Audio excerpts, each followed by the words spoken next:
लोकशाहीचा बुलंद आवाज, रिपब्लिकन वार्ता महाराष्ट्र। पाणी पुरवठ्यासाठी प्रसिद्ध चमन उजाडले। 50 वर्षापूर्वीची लिंबाची झाडे मुळासकट तोडून अवैधरित्या उत्खनन। बातमी पैठण येथून।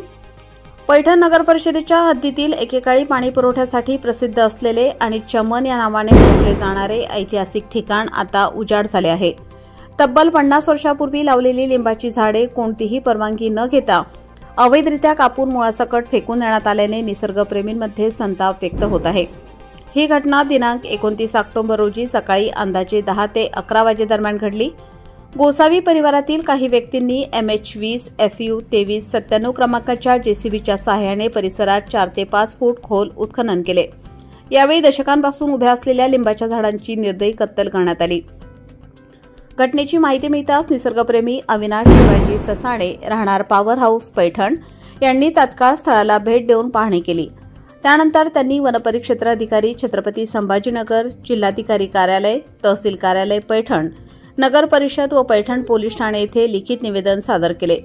सदर ठिकाण हे पैठण नगर परिषदेच्या मालकीचे असून या परिसरात वारकरी सांप्रदायिक आपले कार्यक्रम आयोजित करत असत।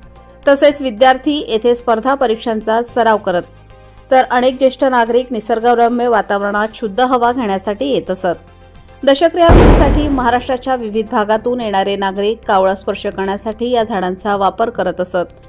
घटनेनंतर रिपब्लिकन वार्ता महाराष्ट्र न्यूजच्या प्रतिनिधींनी 108 आपत्कालीन नियंत्रण कक्षाशी संपर्क साधल्यावर पैठण पोलीस तात्काळ घटनास्थळी दाखल झाले।